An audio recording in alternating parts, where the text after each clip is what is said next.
I really missed you guys. Today we begin with some news for the Jakba community, where Canada has rejected 1,596 asylum applications from Nigerians, but has approved almost 2/3 of the claims that were filed this year. Now, between January and August, Nigerians submitted 3,548 applications, and out of these, 2,292 were accepted, giving an approval rate of 65%. That's higher than in previous years, where more than 13,000 claims were turned down. A Canadian immigration law firm says that Nigeria is now among the top 5 countries sending asylum seekers to Canada, alongside Mexico, India, Haiti, and Colombia. Now, this trend is linked to insecurity from Boko Haram and worsening economic hardship back at home. And most Nigerian asylum seekers are currently in Ontario and Alberta. It's important to note, though, that under Canadian law, refugee status is only granted to people who can actively prove that they face prosecution, torture, or threats to life if they return to their home country. And as these numbers are increasingly growing, I think the question we have to ask is, what will it take to make home safe enough so that fewer people feel the need to run abroad? That's the question we've got to ask. Let's take a look at social media. Earl says, this is a wake-up call not just for immigration policy, but for Nigeria itself. People don't flee their country for fun. They're escaping insecurity, poverty, and a lack of opportunity. Instead of pointing fingers at Canada, maybe we should ask why so many Nigerians feel they have no choice but to leave. Until we fix the root problems at home, these numbers will keep rising, and so will the heartbreak. And Emmanuel Obisasan says they traveled from Nigeria to Canada, a 6,000-mile journey, to seek asylum due to fear of persecution amid unrest in the country. However, they bypassed neighboring countries where they might have been welcomed. And despite knowing the risks, including the possibility of death during the journey, they proceeded anyway. If this isn't taking advantage of the system in Canada, I don't know what else it is. This reminds me of a famous quote by the poet Keats. He said, "No one leaves home unless home is the mouth of a shark." But moving on, Athletics Federation of Nigeria has now dismissed claims by world record holder Tobi Amusan that athletes were handed poor quality kits for the 2025 World Championships in Togo. The AFN is insisting that the hurdler was given the full kits as her teammates and even received special treatments in her travel arrangements. Over the weekend, if you recall, Nigeria's world champion hurdler, Miss Amusan, made headlines off the track by calling out the AFN over the distribution of competition gear at the World Championships in Tokyo. The AFN president, Tonobak Okowa, now says that Amusan's account is incomplete, and he's stressing that the kits were delivered in batches and that she had only displayed the one pack while the others were on the way. He also added that the only missing item was a travel bag, something that athletes had already received from the world's governing body. He also pointed out that Amusan was given privileges that the other athletes didn't get. Apparently, while the rest of the team, Nigeria, flew economy, she was upgraded to business class at her own request. He further reminded Nigerians that High Racer, the global sportswear company that Amusan criticized, is sponsoring Nigeria and 19 other countries at the same championships, and it's fulfilled its obligation and is also offering podium bonuses for medalists. Once again, the AFN has come under a lot of fire. There was a lot of comparison online between our kits and the American kits and the Tokyo kits. It's very interesting to see. Let's take a look at social media. I'll take one too. Let's see what you had to say. D Chairman says, Amusan said this is the usual package they've been getting for years. This man should show us the full package if there is one. I love you holding them accountable, teacher man. Now, team, if you ask me, I think this goes into the psyche of our nation. We're yet to see sports as a tangible export, and it's why, you know, a team that is representing us on a global stage can come out and say we don't have all that we need. Why is it coming in batches if they're necessities? If that's his argument that they're coming, why is it coming in batches if they're necessities for them to, you know, go into the races fully kitted? You know, what's really making me sad is that every time stories like this come out, it really makes me sad. It makes me wonder, are we living in a country where we don't know what we want, where we don't know what our own value, we don't know our own value? For the kids, they had a sponsor that is not only sponsoring Nigeria, but 19 other countries. Which athlete from one of those 19 countries had complained about the quality of those? So maybe Toby has very high taste. I mean, she moved herself from economy to business class, isn't it? So she has a very high taste. So let's just keep it there. These are the kind of things you find in social media where people will say she's right and others will say she's wrong. So let's just leave it there. The one that is really worrisome to me is that Nigeria is among 5 countries sending asylum seekers to Canada.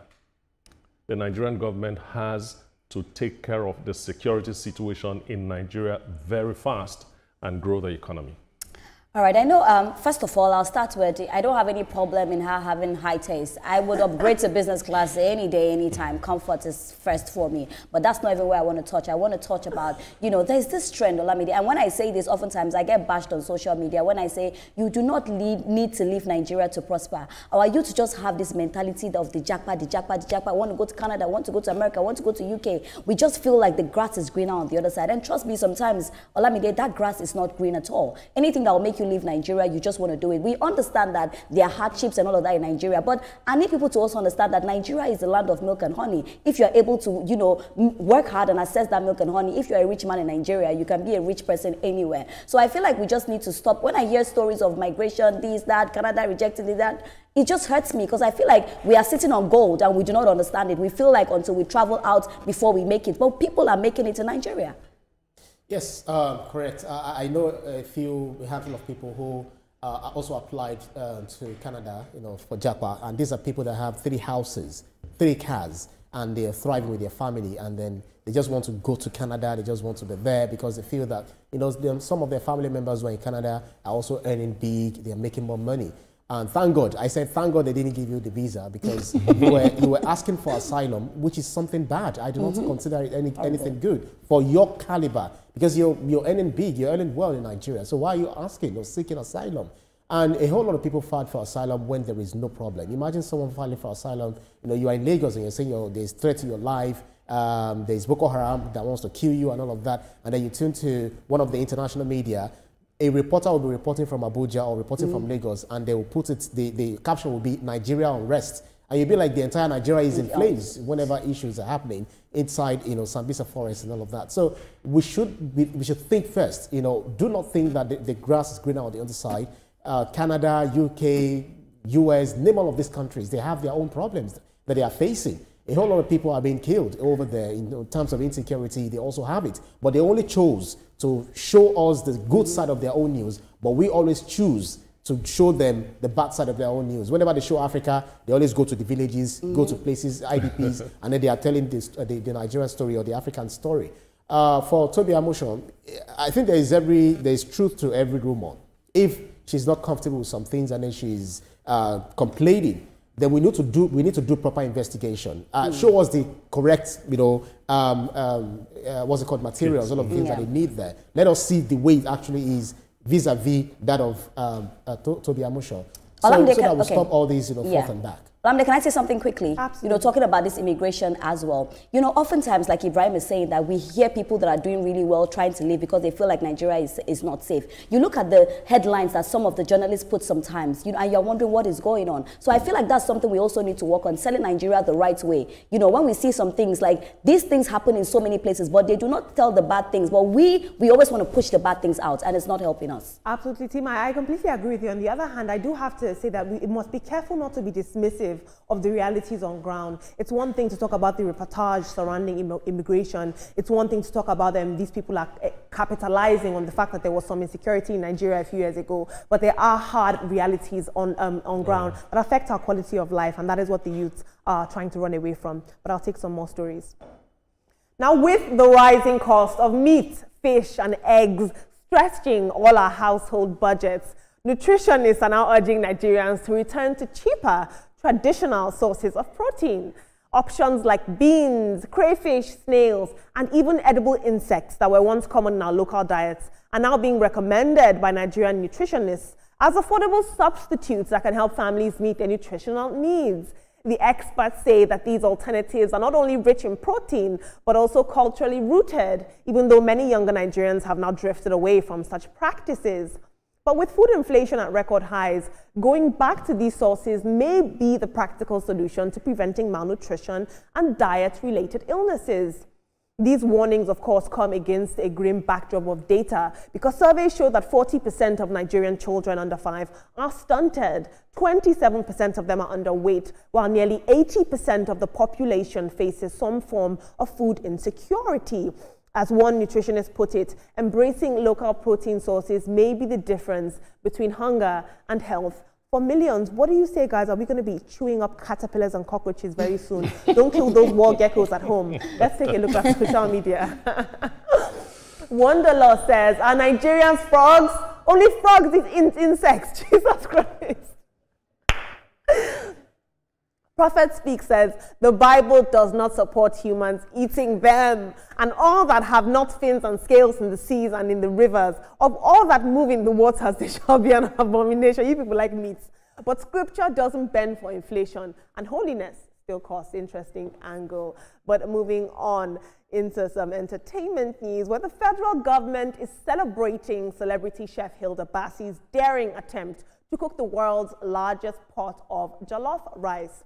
Now, it was a feat that drew over 20,000 people to Lagos's Echo Hotel and Suites under the banner Gino World Jollof Festival with Hilda Baci.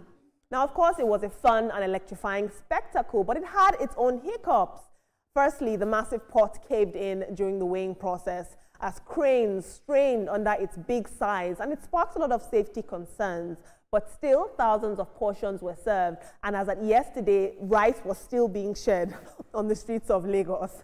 But the event also drew a lot of sharp reactions online, which I want us to talk about. Many attendees jostled for food. Some were scooping rice with their bare hands and nylon bags, and other people were grumbling that the dish was tasteless, undercooked, it lacked meat, and it was a distraction and a spectacle of Nigeria's misplaced priorities. They said, why were 20,000 youth out there begging for rice? What does this do for our country? Now, the Guinness World Records is yet to confirm the achievement, but it did acknowledge Chef Hilda Baci's attempt online. Hilda Baci said that this wasn't just about a record for her. It was a cultural statement. She said she wanted to put Nigerian cuisine and creativity on the global stage and prove that jollof is not just food, but a symbol of Nigerian identity and pride. Congratulations. This reminds me of a quote by the famous president, Theodore Roosevelt. He said that the victory belongs to the man in the battlefield, the one who's in the battlefield, whose face is marred by blood and sweat, not the people in the pavilion or the sidelines. What do I know? Let's take a look at social media. This is a tweet by the Guinness World Records official X account. They said, what's cooking? Best of luck to Hilda Baci Cooks, who's attempting a new record for the largest serving of Nigerian-style jollof rice today. Now, last year, they didn't tweet on time, and Nigerians ripped them to shreds. This time, sharp, they tweeted. Miracle Elvis says, the truth is, Hilda Baci achieving the evenly dry state for that jollof rice is my biggest wonder. I have never achieved it even in my kitchen. Well done, champ. And finally, Candid Truth says, in a country where they say there is extreme hunger and starvation, 20,000 people paid 15,000 naira each just to watch Hilda Baci cooking the largest pot of jollof rice in the world. I think it was free though. But he said that is 300 million naira spent on curiosity and trivia. The biggest problem with Nigeria is not hunger and starvation. Our big problem is misplaced priorities with little sense of purpose and direction. Team, this is very interesting. Very, very quickly, team. Let's touch on this very quickly. On one hand, nutritionists are saying we are facing a food crisis. Start eating cockroaches and crickets. Let's go back to our prehistoric diet. On one hand, Hilda Baci is cooking this giant pot of jollof rice, and some people are saying there's no meat. What is going on? Nutritionists are saying maybe you should start eating edible insects, not cockroaches and the rest. Come on, man. And hey, snails are not cheap. All right, snails are not cheap.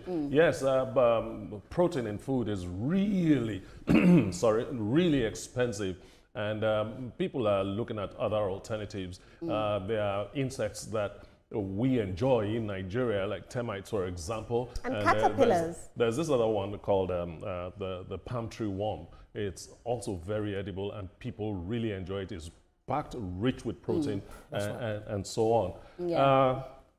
Hilda, I salute your courage. Whatever they say, let them keep saying it. Very quickly. Yes, and Ria I'll just Ibrahim. touch on only Hilda Baci. You know, I ate that rice and it was sweet. So I do not understand what people are saying that the rice wasn't sweet. There was meat inside the rice as well. But you see, human wants insatisfiable. Nothing you do that they will say is good. And it's not even about the sweetness of the food. It's about how putting Nigeria on the map. So let's stop all the conversations on social media and let's support our own when they're doing something great. And it was free. Nobody paid to get into that, you know, the venue. Ibrahim, your thoughts? Those who are in 2 complaining seconds. about the alternative food, if they go to China, they want to try any cuisine. And I tell you for a fact, you know, China eats anything that walks on the table that has 4 legs except table. They eat anything that fly in the sky except aeroplane. So if you go to China and then you are saying, yes, they have different cuisine, there is this winged termites that we used to eat. Yoruba call it esoson, very rich in protein. You know, you Is it get it shinge? during, what did you call it? Is it the same thing as shinge? What they call it in I don't know what they call it anymore. But it's winged termites. You know, Yes. they come out during the rainy Rainy season, season, and all especially that. the first And they are rains. very, very rich Oh, I in think that's what he's protein. talking about. Yeah. So very rich in protein. So there are alternative foods that we can explore. Thank you so much. It's All important right. to note that the human body doesn't focus on whether it's meat or insects. It knows nutrients. That's the main thing. That's true. Okay. But moving on.